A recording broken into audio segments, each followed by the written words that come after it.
Yeah, right. All right. So let's swing it, man. Let's talk about NFC South. We go alphabetical in these things. We're going to start with the Atlanta Falcons, who I'm usually a little bit higher on. Brad's usually a little bit lower on.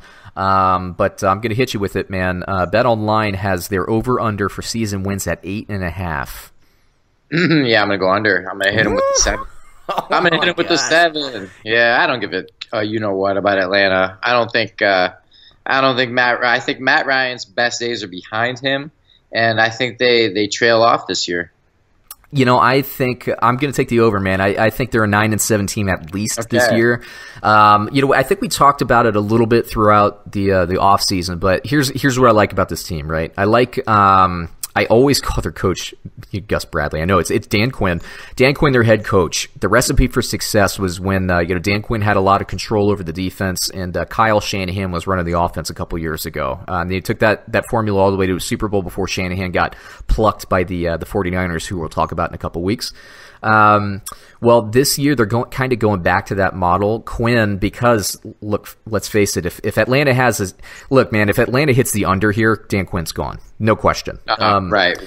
So Dan Quinn is taking complete control of the defense. Last year's Falcons, their defense was awful, but they also had a lot of very key injuries early in the year. So I don't know how bad they are. When I saw them in preseason last year, dude, they were playing fast. They were playing like Ravens fast. They were good. And then they lose guys on all levels of the defense, like in the preseason and like the first week or two of the season. They just lost like the heart and soul of the defense.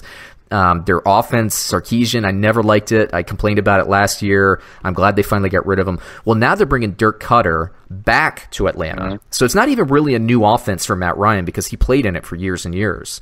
Mm-hmm. Ryan's had some great years under Dirk Cutter. Julio Jones has had great years under Dirk Cutter.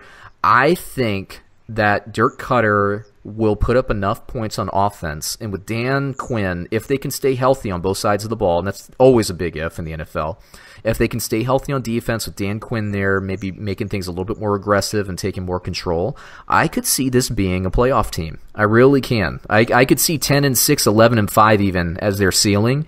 Now the NFC is super, super competitive. But, we'll make our playoff predictions as we go on, and there are a lot of good teams in the NFC, but I'm leaning towards Atlanta being a wild card team this year, so I got to go with the over, man. I do. Okay, good deal. Yep. Let's see how this one shakes out, man. The two of us, a little dissension right off the bat. Yeah, but it's been like a couple of weeks since we've disagreed on anybody. So yeah, yes, I dig it. Yep. So from a fantasy perspective, look, I just said it all. Matt Ryan, Dirk Cutter. It's going to be a passing offense. Matt Ryan had a great statistical year last year: 35 touchdowns, 7 interceptions, 4,900 yards in a Dirk Cutter offense. I think that he could go into the mid-30s in the touchdowns again. I tend to think that he'll have more passing attempts, so I think he'll have more interceptions. But I really think Matt Ryan is going to be a nice fantasy quarterback. I just moved him up in my rankings in my latest draft guide, my fantasy football almanac and draft guide. Just moved him up in the rankings again and republished. So I think he's going to have a nice season. Where I think the Cutter system is really going to cut into value is the running backs. I've been saying this for close to a decade now. I don't see Dirk Cutter running backs do well. Peyton Barber last year did better than I thought he would, but that's more the exception than the rule. I think Devonta Freeman is going to take a step backward. I think he'll catch fine passes, so if you're in a PPR league, I think you can take him, but to me, he's a mid-round player. I think he's being overdrafted at this point in circles. But, on the flip side, I think Julio Jones and Calvin Ridley are slam dunks, and Mohamed Sanu, who's going undrafted a lot, I think he could even be a serviceable, maybe not a weekly flex play, but I do think he's a guy that, if he's on the bottom of your roster and you're going through bye weeks, he could be a nice bye week fill-in, and I think he will be the caliber of a player that should be rostered all year, not like a pickup from waiver plug and play, but just somebody who should be on the backside of your roster and the backside of that draft. And the defense, look, I wouldn't draft them, but I do think they'll be a little better than advertised. So I see them maybe as more daily fantasy. Austin Hooper, we'll see how he does. The tight ends in Atlanta, in Tampa Bay, OJ Howard, Cameron Brate, they all played well, but I think there's too many balls to go around with these receivers. So I see Hooper as more of an average guy, maybe the back half starter. Like I have him ranked 11th. And then the kicker, they replaced their veteran kicker. Brad, why did NFL teams? You got a guy who hits like 95, 98% of the field goals, and you're just like, oh hell, let me replace him for a guy that I'm picking up in the draft. Why do you do that?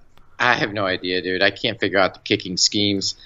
Who's better, who's worse. It just seems so arbitrary and almost chaotic. There's no rhyme or reason to it, is there? No, and it's always like, these teams are like, oh, or the GMs, let's find a guy who can kick the ball like really high and 70 yards in the air.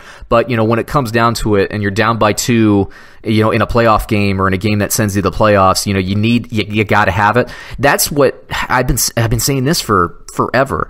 You want a kicker who has balls of steel. You don't want a kicker that has a foot of steel, right? It's like it's like the best quarterback in the league, right? We can argue about it, but let's just say Tom Brady or Aaron Rodgers. It's not the athletic ability; it's his ability, like in his head, to basically know defenses and what to do. Although Aaron Rodgers maybe isn't the best example of that because he goes off schedule a lot. But Tom Brady, Drew Brees, right? They know the offense. They know how to pick a team apart. They're not Cam Newton. They're not Michael Vick. It's like what's between the ears in some positions matters, and I would say it's quarterback and kicker. And nobody ever seems to pay any attention to that to kicker. It drives me crazy.